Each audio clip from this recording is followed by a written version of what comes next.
So first of all, we're here from Liz Goodwin. Liz is CEO of the government agency RAP.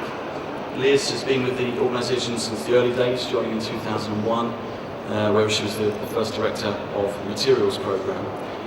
She became CEO in 2007. So Liz. Thank you. Good morning, everyone.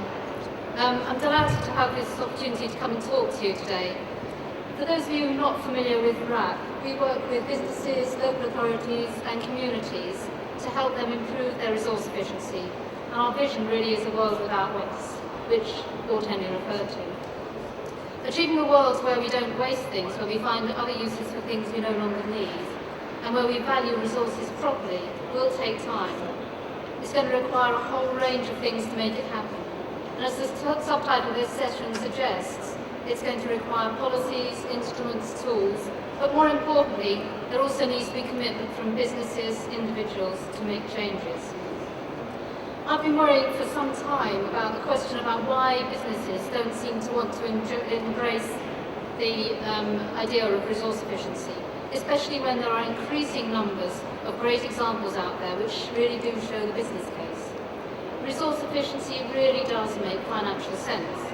So I'm sure the answer to that question includes a range of things. Lack of awareness, the need to focus on other, apparently more important things, and the lack of knowledge about what individual businesses can actually do. And I want to make sure that RAP plays its part in addressing those barriers to businesses becoming more resource efficiency, which will in turn help the UK move towards a low-carbon economy. Today I'm going to talk about some of the progress that's already been made by some of the businesses we work with, the momentum that's been generated over the last few years, and some of the implications for you as individual businesses. I then want to show you how you can improve the resource efficiency of your businesses and play your part in achieving a low-carbon economy. It will help improve your profitability in the process, and also you'll be able to engage and motivate your staff. It's not all easy, there are challenges out there, but those challenges can be overcome. So let me put it into some context. Since the coalition government was formed a little over a year ago, some tools, policies and instruments have changed, some have stayed the same, and some new ones may well be needed. And I'm sure that will become clearer over the next few weeks as the waste review is published. But as I said earlier, it's not just about tools, policies and instruments. What's really needed is you and your commitment. Of course, there are obvious rewards in return, not least to the bottom line. So why is a move to a low-carbon economy important? Pick up any newspaper and you'll see reports about the link between climate change and carbon. We might think that we're making progress in this country, but that's in part because we're importing more products that are manufactured abroad. We need to take account of the carbon associated with those products that we import. And if we look globally, overall carbon impact is still increasing. I want to see resource efficiency playing more of a role centre stage. It can play a critical part in meeting the climate change challenge. Just 2 years ago, we published a report that showed that a handful of quick-win resource efficiency actions could reduce the use of resources by 38 million tonnes a year by 2020. Those same measures would reduce the UK's water extraction from rivers, lakes and underground by 6%. That's more than half of the household water use across the UK. The report gave us some really useful priorities and ones that I think will appeal to individual businesses. For one, we should try to keep improving the production side of what we do. That means lean manufacturing, recycling, refurbishment of buildings. And that all makes clear business sense because they're cost effective as well as being good for the environment. But the really big prize is to tackle the consumption of goods. That might not sound initially like a great business idea, but let me explain why it can be. Extending and optimising the life of products that we buy and building the reuse economy are just two examples of the massive business opportunities that exist in the UK. Not only are both good for the environment, but they're also much more sustainable at a time when the rest of the economy is somewhat unpredictable.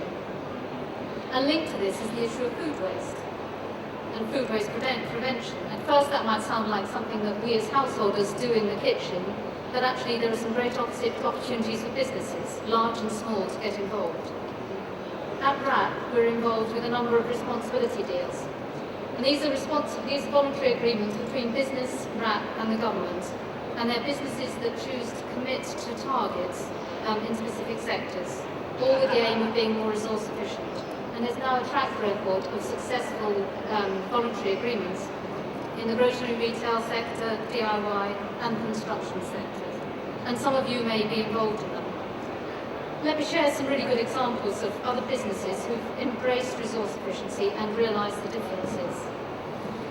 Just a few weeks ago, B&Q reported that they'd cut cardboard waste by over 400 tonnes a year, saving them £80,000 annually through a packaging initiative.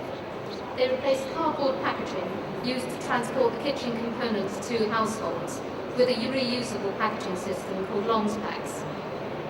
As well as the environmental benefits of cutting the amount of cardboard ending up in the waste stream, the project also meant that transit damage rates have been reduced, which was an obvious business benefit for them.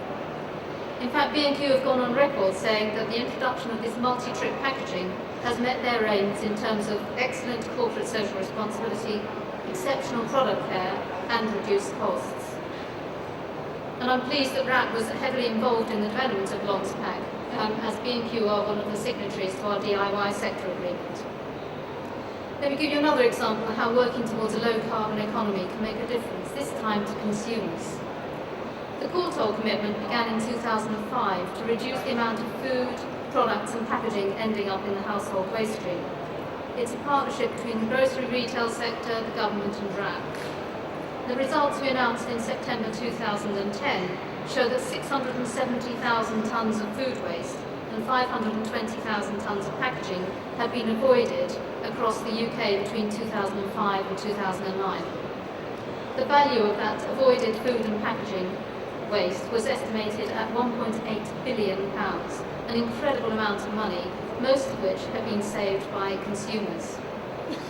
And here's where our expertise and partnership approach really works. We manage the Love Food Hate Waste campaign, which shows that by doing some very easy, practical things in our everyday life, we can waste less food. The resonance of this campaign has been felt with the Courtauld signatories and used in their own marketing materials. So examples of this include Sainsbury's Love Your Leftovers and Morrison's Great Taste Less Waste campaigns, which have used our messaging and they then promulgated them to their consumers.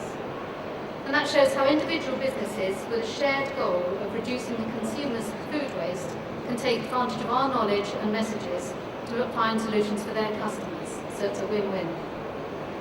More agreements are being considered for other sectors to help businesses become more resource efficient and make a contribution to a low-carbon economy and enjoy the financial benefits that come with those changes. And we're also about to unveil our new business plan in June, which will see us move up the waste hierarchy. By that I mean a greater focus on designing out waste and further emphasis on reuse and recycling. Reuse is just one of the main areas we'll be focusing on, alongside with plenty of others, which will provide great business opportunities. So what can you do to make a difference straight away? There are dozens of things to choose from, but here are just 3 quick wins that you can take away with you today. Firstly, reduce the amount of waste that's going to landfill by recycling and reusing as much as possible, whether it's office or industrial waste. Set targets for what you want to achieve and get your staff involved. Recycling bins and food caddies in the kitchen, easy to manage, and they're a great way of demonstrating that you're making a difference. Leading businesses are setting targets for zero waste to landfill, and they really are starting to see financial benefits. Secondly, consider how to reduce the waste arising in the first place. So carry out waste prevention reviews with your teams. Just as an example, water bills can cost over 1% of turnover, and many businesses can save 50% just by simply checking their meters, checking pipes and checking leaky taps. So make a day you try to do something about that. And thirdly, think about your procurement strategies with your suppliers. More durable, longer-lasting goods may make more sense financially for you. Demand your suppliers provide you with energy-efficient appliances or materials that include recycled content. But I'd like you to go further than that, because the bigger the commitment, the more gains you'll make. If you'd like to commit to long-term action, our website carries full details of all the voluntary agreements we run and all the work we do with small businesses. Please take a look and see where you can make a difference, and then get in touch with us. Even if you don't see anything immediately obvious on the website, get in touch with us and find out what we can do to work together to help you to become more resource efficient and make that transition to a low carbon economy. And let's remember, being more resource efficient doesn't just contribute to a low carbon economy, it also delivers water savings, addresses resource scarcity and creates jobs. A low carbon economy is just one part of building a green economy, and all the parts go hand in hand. So to conclude, I hope there are some things you'll take away with you today. There's been a lot of progress made in the last few years, but there is still a massive amount to do. And it's about your commitment at the end of the day. There's a lot you can do to improve your resource efficiency and improve your bottom line. I really do hope that you'll want to take some steps towards that and creating that vision of a world without waste. So please come and talk to me afterwards, ask questions now, or come and find me later on. I'd love to talk to you and explore ways in which we can help you to take some steps. It's been a pleasure talking to you.